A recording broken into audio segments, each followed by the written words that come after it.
Assalamualaikum warahmatullahi wabarakatuh. Good morning, everyone, wherever you are. I've been expecting that you and I will always be in a very good condition. Jadi, in this beautiful day on the weekend, I'd like to share my video about this.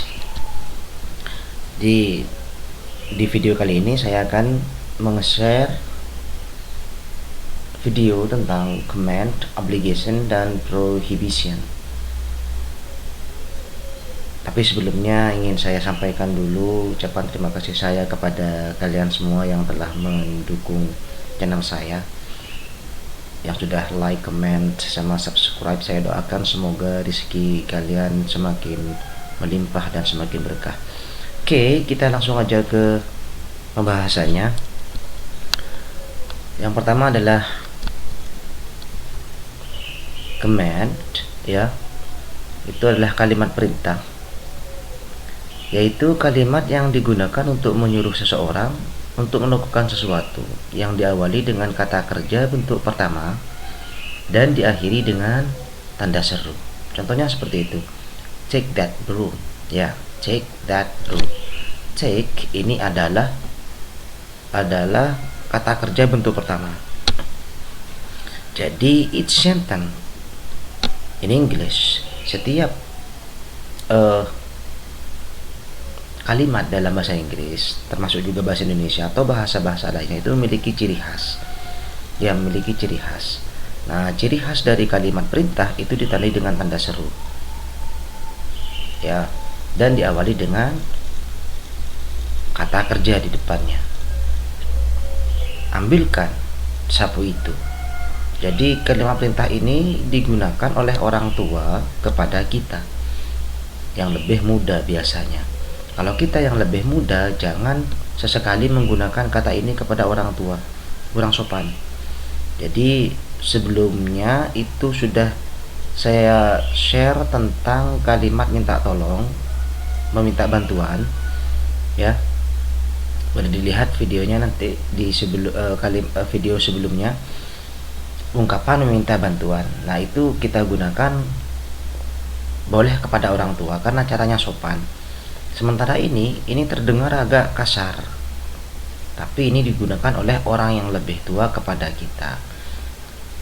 Terdengar kasar apabila seorang anak memerintah orang tuanya, itu baru kedengarannya kasar. Bila orang tua, itu wajar, ya.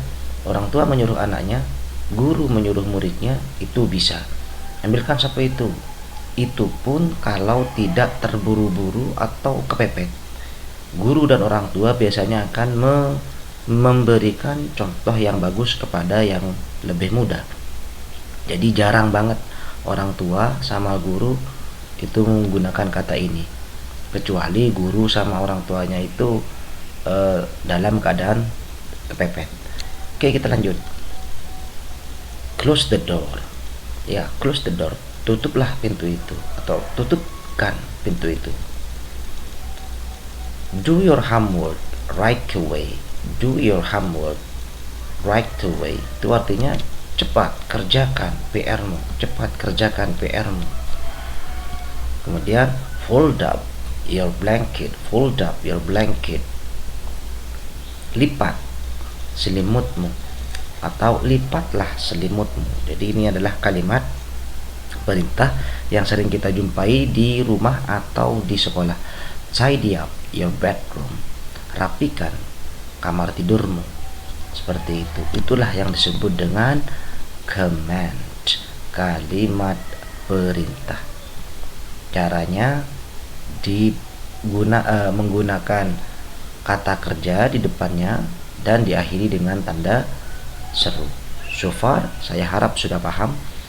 Kita lanjut ke pembahasan yang berikutnya, yaitu tentang prohibition, kalimat larangan. Kalimat larangan ini ada beberapa cara untuk menyampaikannya, tapi di sini saya berikan sekitar 2, ya. Kalimat yang digunakan untuk melarang seseorang untuk tidak melakukan sesuatu.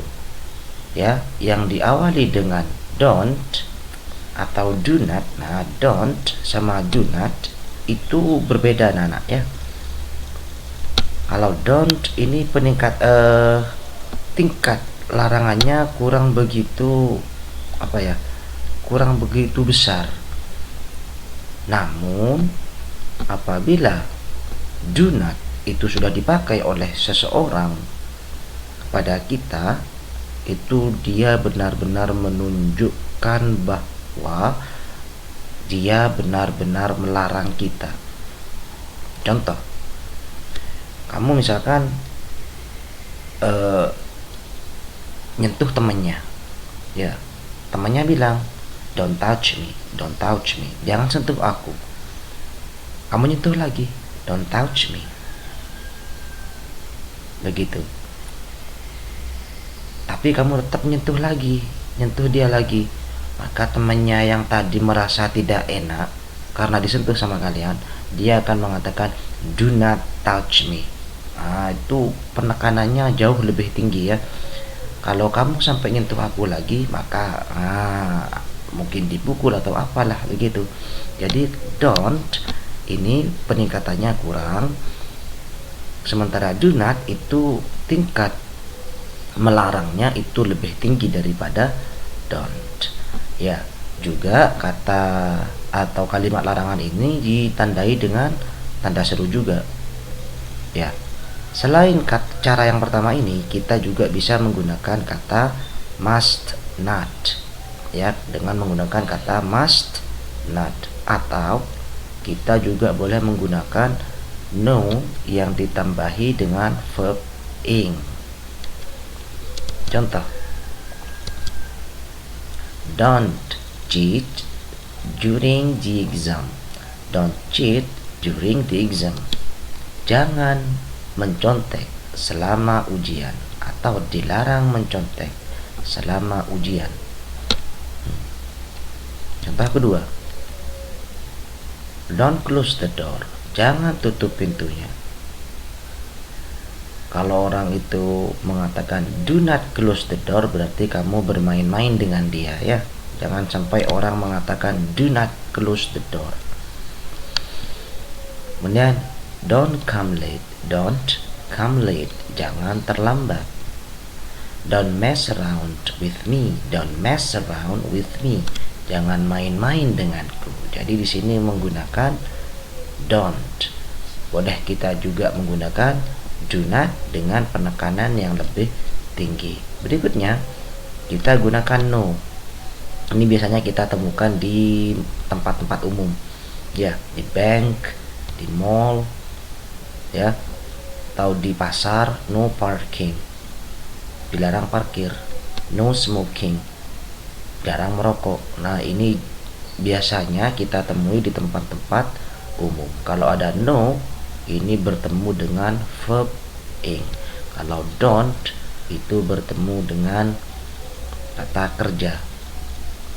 Kita lanjut. Dua cara ini saya harap kalian sudah paham. Kalau sudah paham, saya harap bisa kita lanjutkan. Kalau bingung, boleh tulis di kolom komentar. Oke, kita lanjut ke kalimat yang berikutnya.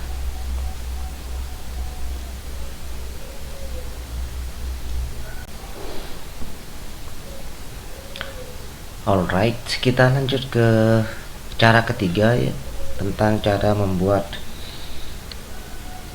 kalimat larangan, yaitu dengan menggunakan must not. Diingat, ini cara pengucapannya adalah must ya, must. Must not ini bertemu dengan verb atau bertemu dengan adjektif. Caranya dengan menambahkan be ya. Kita lanjut ke contoh. I must not swim at the beach. Itu artinya, arti must not ini harus ya. Jadi kalau ini diartikan tidak harus, kurang tepat atau kurang enak kedengarannya, maka kita artikan tidak boleh aja. Ya, kita artikan sebagai tidak boleh. I must not swim at the beach. Ini artinya saya tidak boleh berenang di pantai. Saya tidak boleh berenang di pantai. Kemudian, you must not cheat in the exam. Kamu tidak boleh menyontek di dalam atau di saat ujian. Atau kamu dilarang. Nah, begini. Jadi kita artikan yang enak kedengarannya di telinga kita, anak-anak. Seperti itu ya. We must not throw the rubbish in the river. Kita dilarang atau kita tidak boleh membuang sampah di sungai. Ya, kita dilarang atau kita tidak boleh membuang sampah di sungai.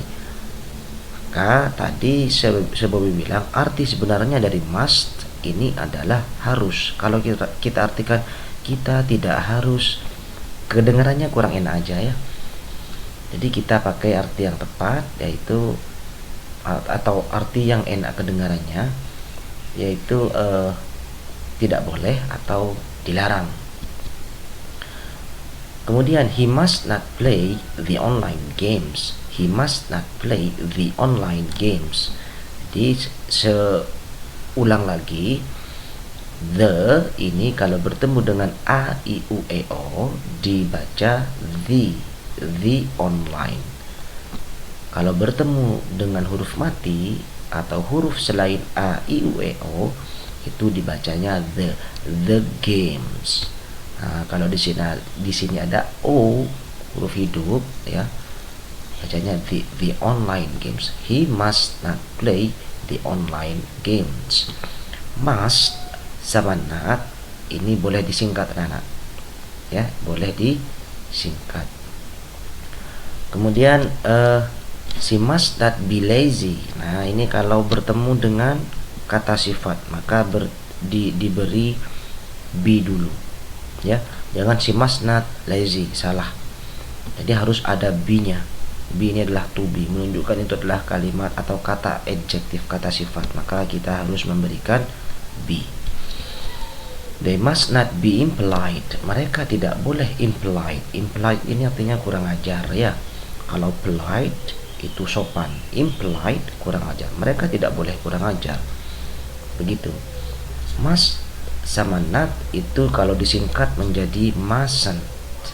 Ya, must sama not itu disingkat menjadi mustn't. Begitu. Itu adalah tiga cara mengungkapkan kalimat larangan. Ini adalah obligation, kewajiban. Kewajiban kita menggunakan must plus verb. Verb di sini verb one ya. Jadi verb yang dipakai itu adalah kata kerja pertama.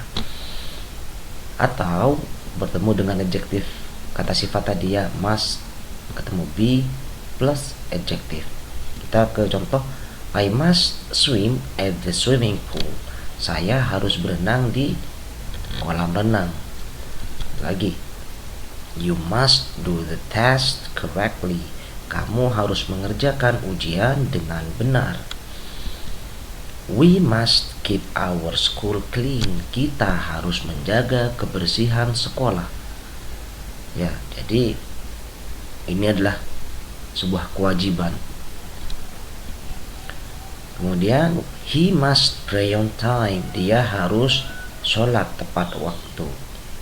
Maksudnya sholat tepat waktu itu tidak molor-molor ya, seperti itu. Kemudian she must be a diligent girl. Oh, ini kurang L-nya ya, ini kurang L-nya. She must be a diligent girl. Saya ubah dulu, diligent. Oke.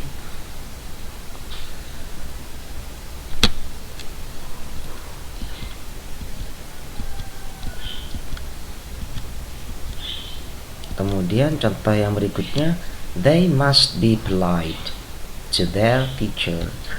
Mereka harus sopan kepada gurunya atau guru mereka. Jadi itulah cara menyampaikan ungkapan harus yang dalam artian kewajiban dan juga larangan dalam bahasa Inggris. Silakan disimak penjelasannya, insyaallah simple dan very easy to understand, sangat mudah untuk dipahami. Sekali lagi yang sudah like, comment, sama subscribe, semoga rezekinya semakin bertambah dan berkah. Amin Allahumma amin. Kurang lebihnya mohon maaf. The last word from me is that wassalamualaikum warahmatullahi wabarakatuh.